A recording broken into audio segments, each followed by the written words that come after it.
Hello and welcome. Now in this video we are going to discuss what you're going to be doing once you've already started making sales from your email marketing. Now the frequency of your emails, we talked about this in a previous video, is going to be less important than the value you provide.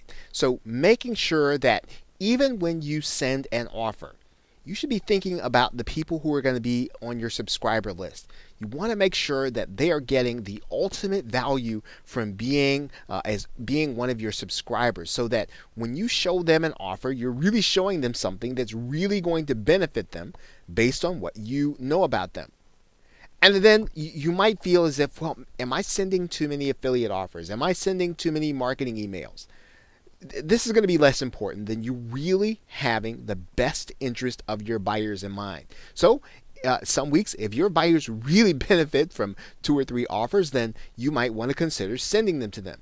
If your buyers would not benefit at all, even if there is a lucrative affiliate promotion going on, you should consider not sending an email, not sending a marketing email, because again, you are doing business with your subscribers and you want them to feel as if you have their best interests in mind. You should always have a mix in your emails of education, personal connection. In other words, you want to make sure that they know that you are relatable to them, that they know you, because again, people buy from those from whom they know, like, and trust. So you've got to take some of your emails and make that personal connection.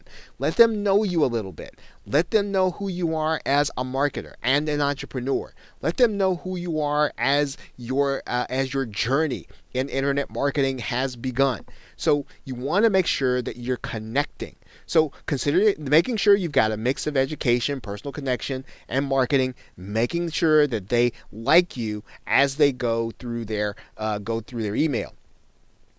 And you get people to trust you by keeping their best interests in mind. When you send emails, they'll be able to tell when you are actually giving them an offer. If the offer that you're sending out, affiliate offer or one that you've created, it has nothing to do with what with where they're coming from, why they signed up for your list, then you're going to have the tendency of losing them. But if you can send out offers and education and webinars and links to articles and things that really tell them that you understood why they signed up, your subscriber list, those people are going to begin to trust you. And when you send out an affiliate offer, right, when you have their best interest in mind, they are going to open your emails and they're going to be looking to buy from you. Again, trust is very important when you are marketing. Now, one of the things you want to do is you want to survey your subscribers. Ask them what they need.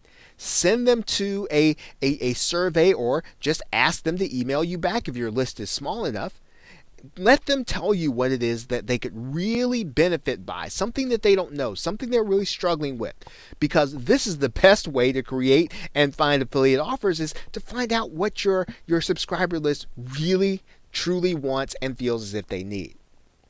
You're going to generate more opens on your promotional emails. In other words, more people are going to see your email because they trust you, and they're going to open it, and they're going to click your links, again, because you have established that kind of trust. So email marketing after the sale, after you've started generating sales, is just as important, that you continue to build a relationship with your subscribers, that you continue to build your business around generating things that will be in the best interest of those people, and then you will see your business and sales and profits grow as an affiliate or even as a product creator and email marketer. So with that, thanks, and I will see you in another video.